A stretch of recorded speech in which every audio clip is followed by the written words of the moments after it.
Salut à tous, j'espère que vous allez bien. On se retrouve aujourd'hui pour une nouvelle vidéo. On va débriefer la finale, la Super Coupe d'Espagne entre le FC Barcelone et l'Athletic Bilbao, match qui vient de se terminer.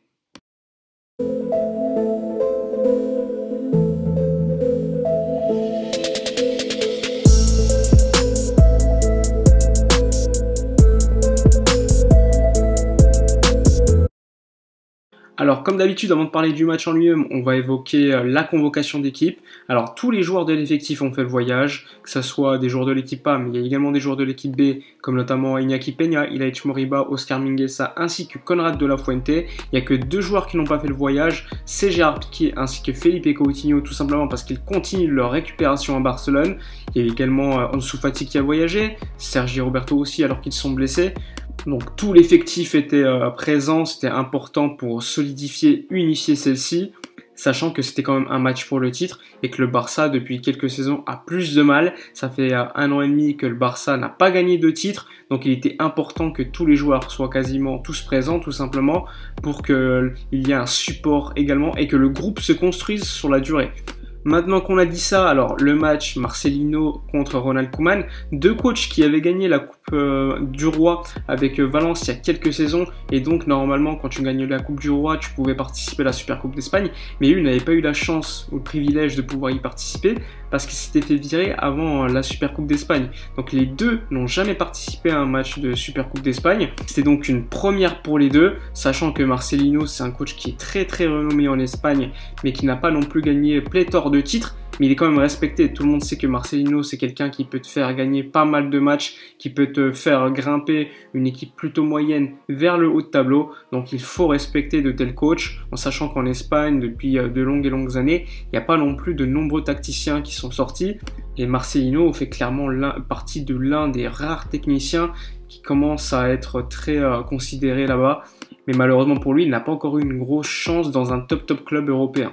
Enfin bref, maintenant qu'on a dit ça, on va parler du 11 mis en place par les deux équipes. En commençant par le Barça, il y avait un doute sur la présence ou non de Lionel Messi. Finalement, Lionel Messi est bien titulaire. Alors, le 11, Marc-André Ter Stegen au but. Sur les côtés, Serginho Dest, Jordi Alba. En défense centrale, Araujo, Clément Lenglet. Donc là, pas de surprise. Dest, on sait qu'il était de retour de blessure, qu'il n'avait pas joué lors du match contre la Real Sociedad pour ne pas prendre de risques. Là, il est de retour. Au milieu de terrain, Sergio Busquets, Frenkie de Jong, Pedri un peu plus avancé par rapport aux deux, même si évidemment ça bouge énormément pendant un match. Et l'attaque, sans surprise, Lionel Messi, Antoine Griezmann et Ousmane Dembélé. Donc c'est le 11 sans surprise, hein, on s'y attendait. C'est le 11 qu'on connaît déjà depuis quelques semaines. Hein. Ronald Koeman travaille énormément avec ce 11 et ça marche plutôt bien. Donc franchement, avant le match, on ne pouvait pas se plaindre du 11. Pour moi, c'était quand même plutôt logique. Concernant le 11 mis en place par Marcelino, un 11 très solide, Iñaki Williams et Raúl Garcia devant, Muniain ainsi que Demarcos sur les côtés, il y avait également la charnière centrale, Yeray, Iñaki Martinez, également Balenciaga, Kepa et au but Unai Simon, donc un 11 très solide, pas de Núñez qui avait joué contre le Real Madrid, mais bon sur le papier cette équipe de Bilbao c'est quand même une grande équipe qui est capable de te faire tomber n'importe quelle autre équipe, que ce soit le Barça, le Real, l'Atlético Madrid, etc. Donc avant le match, personnellement, j'étais pas super rassuré. Si je vous dis quand même que j'avais quand même l'espoir de pouvoir gagner, c'était plutôt du 60-40%. J'étais pas non plus sûr de moi, même si quand tu sais que Lionel Messi est présent, t'as quand même plus de certitude que lorsqu'il n'est pas là. Et je vous cache pas qu'avant le match, j'avais énormément peur du physique. Le Barça va jouer 30 minutes de plus que l'Athletic Club. Et on sait que le Barça enchaîne énormément de matchs depuis déjà le début de la saison. Enfin bref, après avoir dit ça, on va maintenant parler du match en lui-même en commençant par la première mi-temps. Alors cette première mi-temps pour moi elle n'a pas été bonne. Alors on a très mal commencé, l'Athletic Bilbao on s'y attendait, gros pressing très haut sur les défenseurs centraux du FC Barcelone. On a une capacité de relance qui est très faible. Du coup Busquets comme d'habitude revenait entre les deux centraux, mais le problème c'est que ça d'une certaine manière ça vidait le milieu de terrain. Frenkie de Jong, Pedri ne faisaient pas forcément les efforts pour être bien placés et ainsi il y avait un trop gros écart entre la relance, donc la défense avec Busquets, et le milieu de terrain. Donc systématiquement, on balançait et on essayait de récupérer les seconds ballons, et ce second ballon souvent était gagné par l'Athletic Bilbao qui mettait beaucoup plus d'agressivité, beaucoup plus d'envie. Et assez logiquement, ils ont dominé largement la première mi-temps. Alors oui, ils n'ont pas eu énormément d'occasions, même peut-être une ou deux grands maximum. On a vu un Clément Lenglet en difficulté, on a vu un Araujo qui a été plutôt solide quant à lui. Sinon, globalement, les autres joueurs ont selon moi été trop neutres. On n'a rien vu. Il n'y a pas eu de séquences qui ont été bien travaillées. On n'a pas vu des séquences collectives comme on a eu l'habitude d'en voir sur ces dernières semaines. La seule séquence qu'on a vue, c'est sur le but. Donc c'est Lionel Messi qui met une belle passe pour Jordi Alba après une séquence sur le côté droit. Jordi Alba qui centre pour Messi. Ça retombe sur Griezmann qui marque le 1-0. Donc là tu te dis, alors oui, on a très mal commencé ce match. On a fait une première mi-temps piètre, ratée selon moi. Mais on réussit quand même à mener au score face à un Bilbao qui n'est pas non plus super impressionnant, mais qui travaille bien tactiquement, qui coulisse, qui fait le job, qui peut nous inquiéter sur certains ballons en profondeur parce que Iñaki Williams c'est très très rapide. Et une minute après, le Barça prend un but. Donc égalisation de De Marcos. Tu te dis, c'est pas possible. Encore une fois, c'est une erreur de concentration. Alors oui, la passe pour De Marcos c'est magnifique. Mais Jordi Alba, sur ce coup-là, il est peut-être très bon sur le premier but du Barça, mais sur le but encaissé, il est également fautif.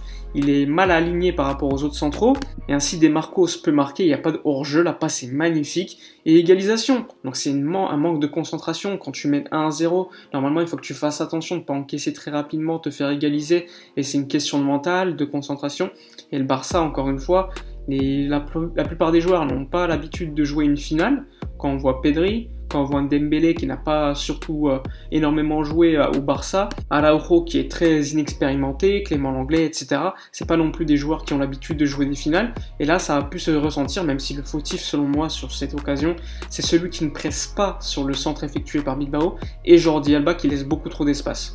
Mais globalement, pour moi, la première mi-temps, même si on menait 1-0, je sais pas quoi, pour moi, elle était ratée parce que dans le jeu, on n'a rien vu. Unai Simon n'a pas été mis en danger. On a marqué un but, certes, de Griezmann. Ça doit faire du bien pour son mental. Mais globalement, dans le jeu, ça a été trop mauvais. On a vu un Jordi Alba qui est pas monté du tout, à part sur le but. Sergi Dest, pareil. Un Dembélé beaucoup trop neutre, qui perdait trop de ballons. Un Messi qui a dû toucher 20 ballons grand maximum et qui était décisif sur le premier but du Barça. Mais globalement, pour moi, très déçu. J'attendais beaucoup plus, surtout que, bon, c'est certes un match de coupe, le match est plutôt fermé, mais j'attendais quand même beaucoup plus au niveau de la production du jeu. Un Pedri qu'on voit pas beaucoup, encore une fois, en première mi-temps, un peu comme contre la Real Sociedad, peut-être une question de fatigue, je ne sais pas. Un peu comme Frenkie de Jong. Bon, en tout cas, personnellement, pas été satisfait de cette première mi-temps. Je vous mets les statistiques, comme vous pouvez le voir. L'Athletic Bilbao, selon moi, a quand même beaucoup plus dominé. Leurs occasions étaient un peu plus claires, même s'il n'y en a pas eu énormément, c'est quand même plutôt ennuyé. Concernant la seconde mi-temps, le Barça a une domination territoriale, beaucoup plus qu'en première mi-temps, même si c'était pas fameux, on a quand même vu un Barça en difficulté, il faut le dire encore une fois. Le Bilbao a eu quelques occasions, le Barça également, il y a eu des contres. Finalement, l'Athletic Bilbao aurait pu marquer, il y a eu un but marqué par Raúl Garcia de la tête sur un coup de pied arrêté. Encore une fois, le Barça en difficulté sur les coups de pied arrêtés. Heureusement que le VAR a annulé le but, parce que là, c'était catastrophique. Juste après, il y a eu le Barça qui a repris le ballon, repris le contrôle du match, mais il n'y avait pas énormément d'occasions. Bilbao coulissait très bien. Et de manière générale, le Barça n'a pas été bon sur le match, sur cette mi-temps. Après, il y a eu la très belle action sur le côté gauche de Dembélé, qui n'a pas fait un grand match encore une fois, mais qui a été décisif avec Jordi Alba, puisqu'il y a eu le but, le doublé d'Antoine Griezmann. À ce moment-là, tu te dis 2-1, le Barça normalement va filer pour le titre. Et encore une fois, on se prend un but juste à la fin, à la 89e minute, sur coup de pied arrêté, et le Barça n'est jamais tranquille. Je ne sais pas si cette zone de travail est travaillée, mais c'est quand même plutôt grave d'encaisser autant de buts sur coup de pied arrêté. On en avait déjà encaissé pas mal depuis quelques matchs, et là, encore une fois, je sais que Piqué est très important dans cette facette, mais quand même, j'attends beaucoup plus de l'équipe sur cette facette. C'est quand même problématique, je sais pas s'il travaille, mais quand même, là, Ronald Koeman, je pense qu'il va devoir régler ses problèmes, et c'est très urgent. Donc ça fait 2-2. Donc on file vers les prolongations encore une fois, 30 minutes supplémentaires. Encore une fois, il faut le dire, Jordi Alba très décisif au niveau offensif, et au niveau défensif c'est catastrophique. Il est sur les 4 buts tout simplement, et il couvre sur les 2 buts de Bilbao et il est décisif sur les 2 buts du Barça. Un Langlais également qui n'a pas été bon encore une fois aujourd'hui, c'est quand même plutôt flippant pour Clément Langlais alors qu'il avait été plutôt bon lorsqu'il était arrivé au Barça depuis le départ. Enfin, je sais pas si c'est Piqué, mais Piqué était quand même plutôt important pour lui, mais je sais pas, mais depuis que Piqué n'est pas là, Clément Langlais, on voit encore plus ses difficultés, même si lorsqu'il y avait déjà Piqué en début de saison, il en avait déjà, mais là c'est quasiment à chaque match. Et c'est censé être le leader de la défense en absence de Piqué. Et quand tu vois Mingueza qui n'a pas été non plus super bon avec son entrée, qui fait des fautes inutiles, c'est quand même plutôt chiant de voir le Barça encore une fois jouer des prolongations totalement évitables, un peu comme contre la Real Sociedad, donc 30 minutes supplémentaires. Alors on commence très mal ces prolongations encore une fois, on encaisse un but exceptionnel d'Iñaki Williams qui est tout seul, Busquets n'est pas au marquage, il n'y a personne qui l'attaque, et frappe magnifique, je pense que Ter Stegen ne peut rien faire, donc ça commence encore une fois très très mal les prolongations, on continue, il n'y a aucune action du côté du Barça qui est très intéressante, Dembélé est sorti, Briceau était rentré, Pjanic pareil, Riqui Puig également, il n'y a rien, franchement ces prolongations pour moi, c'était vraiment de la merde tout simplement au niveau du jeu proposé par le Barça. Il y a eu énormément de gains de temps de la part de Bilbao, on peut comprendre. Il y a eu des fautes, énormément de potentiels cartons jaunes, voire carton rouge pour Dani Garcia qui avait déjà un jaune sur la faute de Frenkie de Jong qui n'ont pas été sifflés. Mais bon, on va pas se cacher derrière l'arbitrage après un tel match. Bilbao dans les prolongations aurait pu en mettre 2 ou 3 franchement, il y a eu des actions mais avec des manqués de Bilbao à la fin du match incompréhensibles. Alors oui, le Barça a attaqué de manière intense pour revenir au score, mais quand même, franchement, Bilbao aurait pu en mettre beaucoup plus. Donc un Barça, encore une fois, qui a mis toutes ses forces dans la bataille, je pense. On a joué 30 minutes contre la Real Sociedad, 30 minutes contre Bilbao, et à la fin, pas de titre. Donc là, franchement, tu as fait cette compétition, tu as joué 2 matchs, tu as joué 120 minutes à chaque fois, tu as eu des émotions avec la qualification, puis une détresse à la fin puisque tu perds. Tu perds encore une fois au mental puisque tu te prends un but à la 89e et après t'es cramé tout simplement. On a vu un Lionel Messi à la fin du match totalement carbonisé. On sait qu'il n'avait pas forcément les jambes pour jouer à 90 minutes. Il ne faut pas oublier qu'il revient de blessure, qu'il a joué sous infiltration.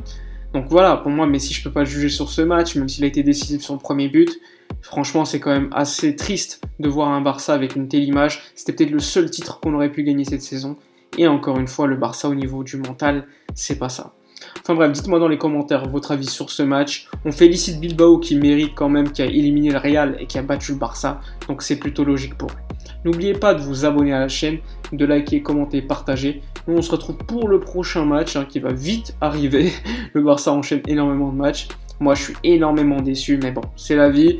On continue, on a l'habitude avec ce Barça.